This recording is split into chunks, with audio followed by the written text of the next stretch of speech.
बच्चों जय Hind. Triple S mathematics classes में आपका फिर से स्वागत है। आज हम रिमान लोअर सम और अपर सम से रिलेटेड कुछ और बेसिक रिजल्ट्स की जानकारी लेंगे। चलिए हम जानते हैं वो रिजल्ट क्या है। हम सबसे पहले देखते हैं रिजल्ट नंबर 1.8।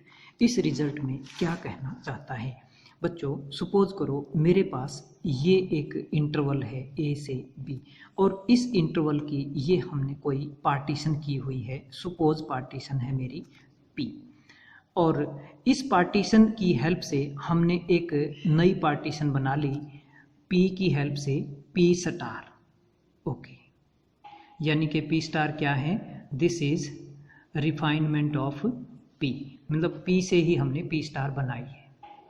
मान लो पी पार्टीशन के अंदर कितने पॉइंट हैं, जैसे इसमें 1 2 3 4 5 जितने भी हैं, मतलब पी पार्टीशन में जितने पॉइंट हैं उनमें हमने कितने पॉइंट और डाल दिए पी स्टार बनाने के लिए। इसमें स्मॉल पी पॉइंट्स मान लो हमने डाल दिए, मतलब small P point P partition के अंदर ऐड किए तो पी स्टार बन गई।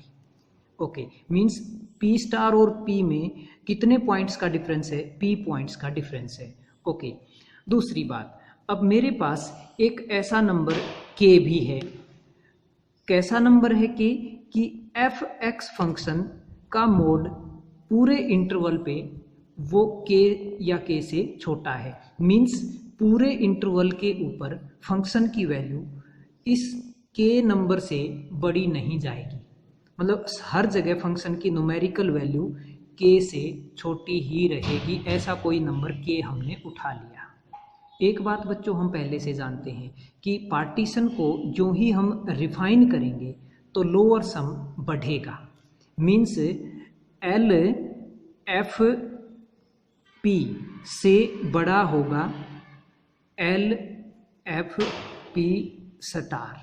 ओके, लेकिन ये थ्योरम हमें ये अंदाज़ा देती है कि एल एफ पी स्टार चलो ठीक है इससे बड़ा होगा, लेकिन कितना बड़ा होगा उस चीज़ का अंदाज़ा यहाँ से हमारे को मिलता है। वो ये इतना बड़ा होगा कि एल एफ पी स्टार में से एल एफ पी अगर हम घटाएंगे तो वो वैल्यू छोटी रहेगी 2p के इंटू एक नंबर डेल्टा। यहाँ पर जो ये डेल्टा नंबर यूज हुआ है ये क्या चीज़ है? पी पार्टीशन की नॉर्म है डेल्टा से छोटी, मतलब डेल्टा एक ऐसा नंबर है जो पी पार्टीशन की नॉर्म से बड़ा या उससे बराबर है। ओके, तो यानी कि एल एफ पी स्टार और एल एफ पी का जो अंतर है वो बहुत ज़्यादा नहीं होगा, मतलब अनलिमिटेड नहीं होगा। उसका अंदाज़ा लगा सकते हैं यहाँ से कि इस नंबर से छोटा रहेगा 2p के इंटू डेल्टा से। यहाँ पर k और डेल्टा कैसे नंबर हैं? k तो ऐसा है जो फंक्शन की वैल्यू पूरे इंटरवल के ऊपर k से छोटी है और डेल्टा ऐसा है जो p की नॉर्म डेल्टा से छोटी है। तो बच्चों ये रिजल्ट भी आगे काफ़ी थ्योरम्स के प्रूफ में यूज होगा।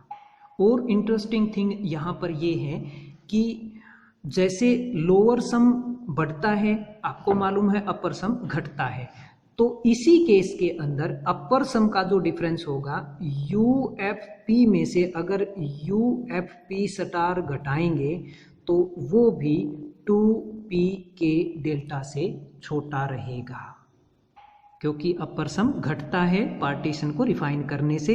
इसलिए मैंने यू एफ पी स्टार को घटाया है यू एफ पी में से।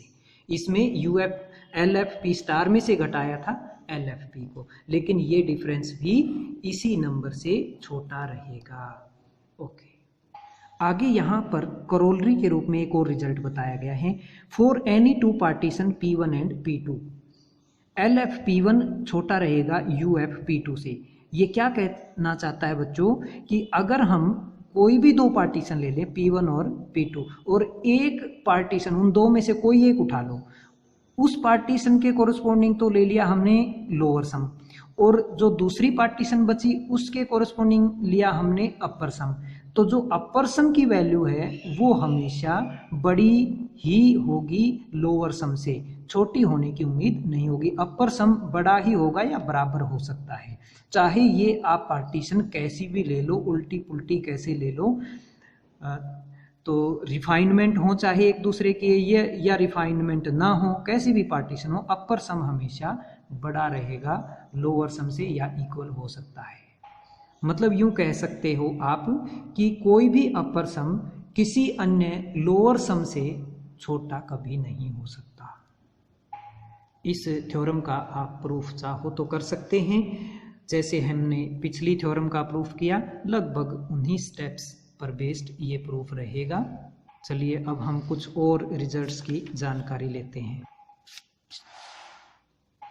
1.9 रिजल्ट में क्या बताया गया है कि अगर आपके पास सपोज दो फंक्शन है f और g और पार्टीशन एक ही आप रखना चाहते हैं, p पार्टीशन, और आपने क्या किया, दोनों फंक्शंस का अलग अलग लोअर सम निकाल लिया, उसी पार्टीशन के ऊपर f का भी निकाल लिया, एक बार g का निकाल लिया। फिर आपने क्या किया, पहले दोनों फंक्शंस को ऐड कर लिया, मतलब f प्लस g निकाल लिया, जो नया फंक्शन बन गया उस फंक्शन का उसी पार्टीशन के ऊपर फिर से लोअर सम ले लिया।